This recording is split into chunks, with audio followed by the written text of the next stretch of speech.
Itulah sakitnya sakaratul maut, ditentukan oleh berapa melekat kamu kepada hartamu dan berapa melekat kamu pada egomu. Itu yang disebut dengan sakinah. Sukun itu mati. Sakinah dari kata dasar sukun. Ini saya kasih tahu, siapapun yang masih konflik dengan orang lain, itu Anda itu masih punya konflik dengan dirimu sendiri. Can beres.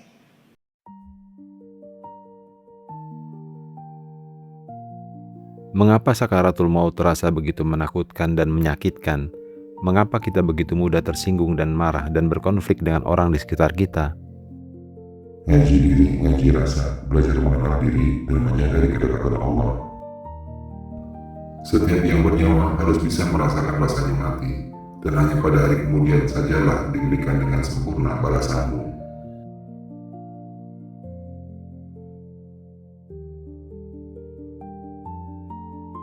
Sejak kecil, sistem dunia telah mendidik kita untuk terus mencari, menimbun, dan menggenggam erat segala hal.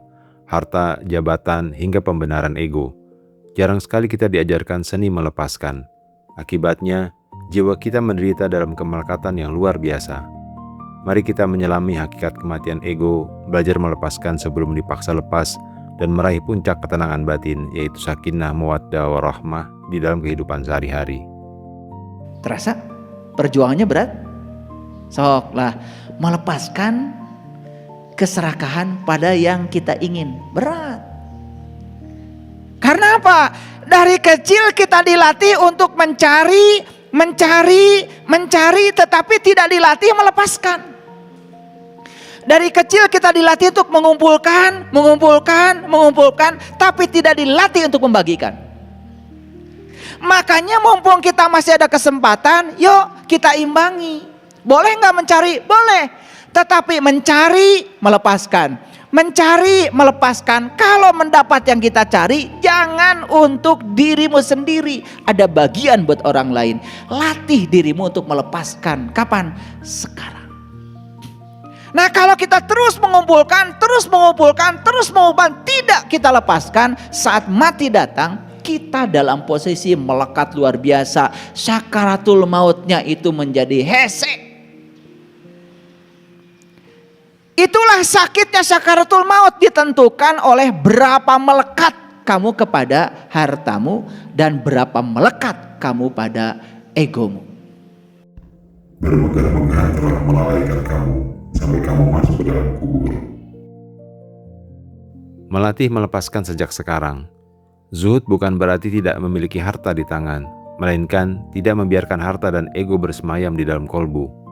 Sakaratul maut menjadi sangat menyakitkan bukan hanya karena proses biologis terputusnya saraf, melainkan tarikan dahsyat saat jiwa yang melekat dipaksa terpisah dari apa yang ia anggap sebagai miliknya.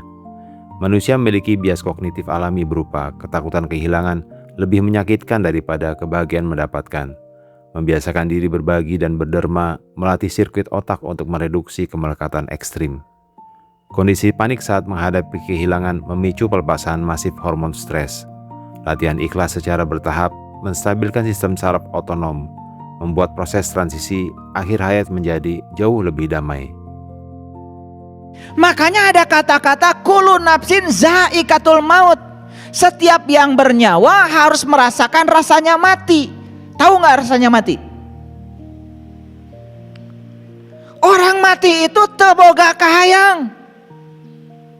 Itu yang disebut dengan sakinah. Sukun itu mati. Sakinah dari kata dasar sukun. Makanya kalau orang ini saat hidup sudah bisa seperti orang mati, tidak berkeluh kesah, tidak tersinggungan, tidak baperan, tidak gampang marah, sudah selesai dengan dirinya sendiri, itu namanya sakinah. Siapa yang sudah sakinah, berikutnya akan mudah mawadah. Apa artinya mawadah? Mawadah itu bahagia. Ternyata syarat bahagia itu sakinah. Makanya kalau sudah bahagia, berikutnya warohmah. Dia akan menjadi sumber cinta kasih sekaligus sumber belas kasih. Karena tidak mungkin kita membahagiakan orang lain kalau kita belum mencapai kebahagiaan. Syarat mencapai kebahagiaan adalah sakinah. Wahai jiwa yang tenang, kembalilah kepada Tuhanmu dengan hati yang ridho dan diridhoinya.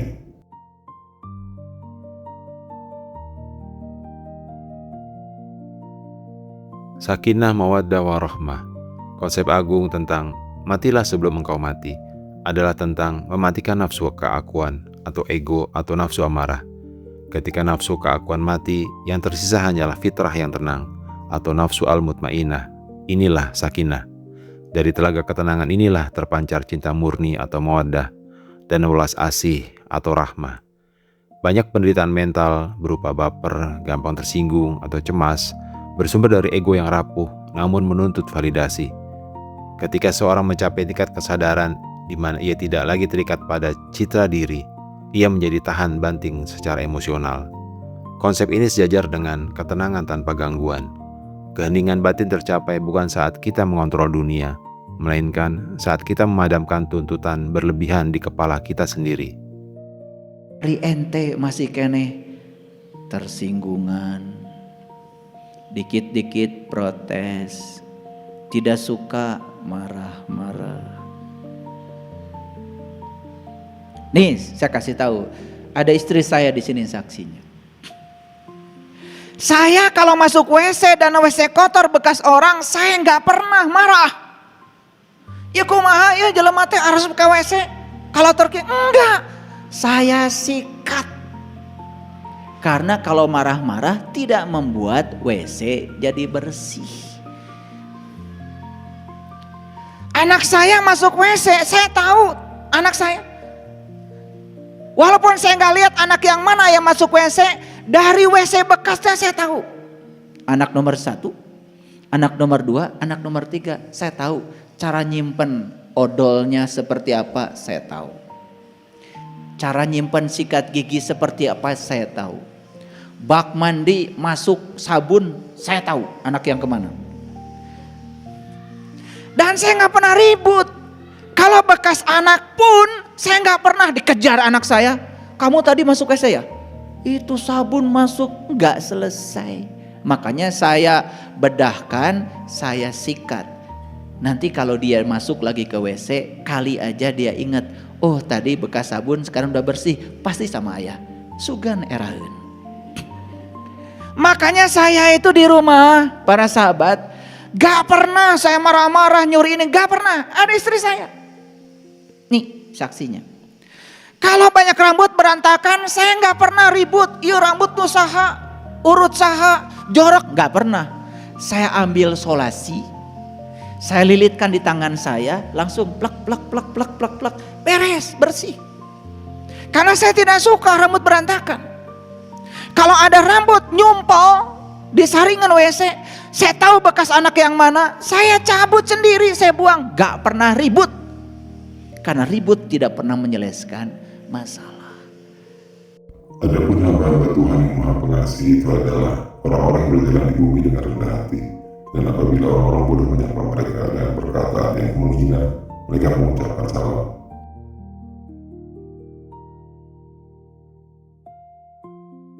Amarah tidak akan pernah menyelesaikan masalah. Akhlak tingkat tinggi adalah mendahulukan kenyamanan batin orang lain di atas tuntutan kesempurnaan diri sendiri. Membersihkan kotoran tanpa mempermalukan pembuatnya adalah implementasi nyata dari sifat menutupi aib sesama. Reaksi instan berupa kemarahan adalah respon primitif amigdala. Orang yang matang secara emosional memiliki jeda antara stimulus dan respon, dan memilih tindakan yang membawa dampak damai jangka panjang daripada kepuasan emosi saat. Ruang kebersamaan yang harmonis tidak dibangun atas dasar aturan yang kaku dan menghakimi, melainkan atas dasar empati dan kelapangan dada yang membuat setiap orang merasa aman tanpa takut dihakimi. Ini saya ngasih contoh, sugan areling tuh. Gak perlu marah. Di rumah saya banyak juga yang ngerokok. Puntung rokok ada. Dan saya kalau ngambil puntung rokok bekas kalian ketika kalian sudah pergi. Karena kalau saya ambil kalian masih ada, perasaan saya nggak nyampe, takut kalian tersinggung. Makanya sudah pergi saya ambilin. Itu cara saya. Makanya saya nggak pernah melarang mual nitah, mual ulah, mere contoh. Da amak-amakan mual mereskeun masalah. Gitu aja kok. Sederhana. Kolam kotor, nggak pernah saya pusing. Bedahkeun we, bersihan, beres. Karena tidak ada kemarahan yang bisa menyelesaikan masalah kecuali menambah masalah baru. Sugan ada di ceramahan kieu mah arera. Maka berkat rahmat Allah, engkau Muhammad berlaku lemah lembut terhadap mereka. Sekiranya engkau bersikap keras dan berhati kasar, tentulah mereka menjauhkan diri dari sekitarmu.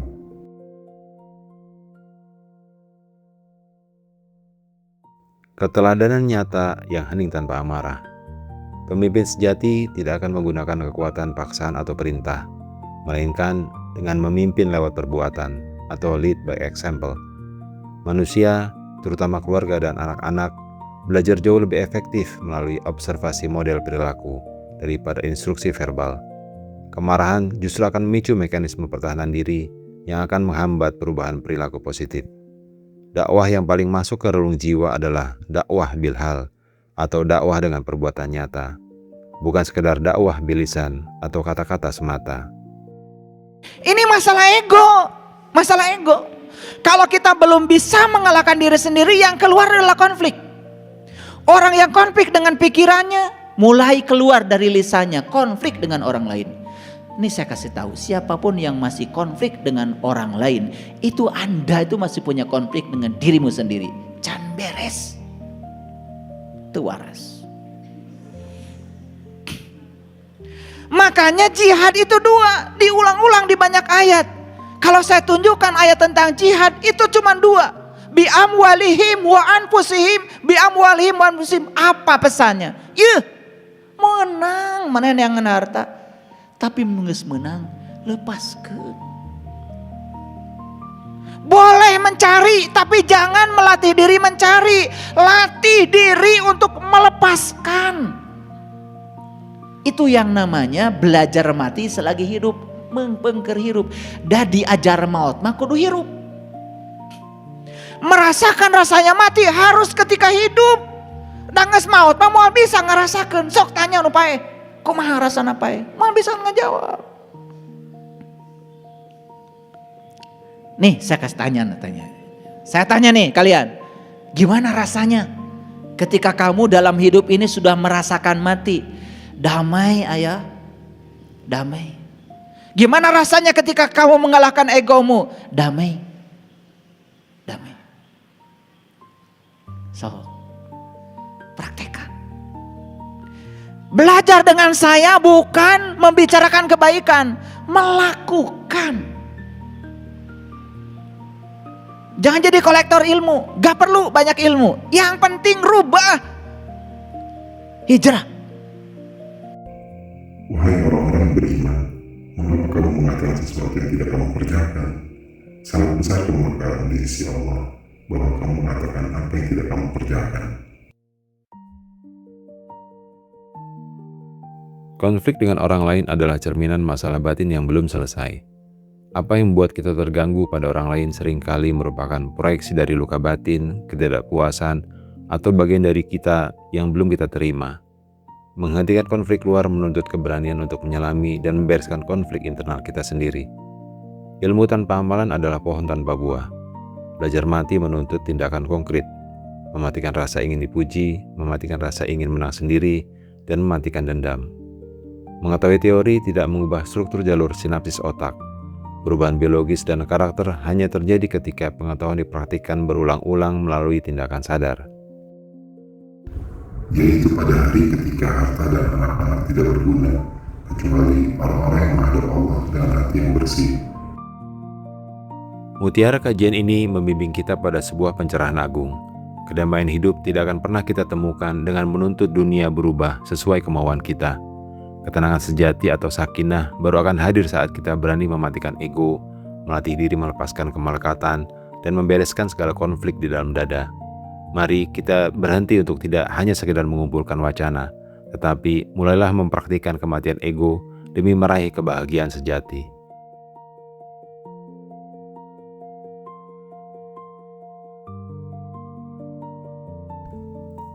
Teruslah belajar memperbaiki diri sedikit demi sedikit secara alami.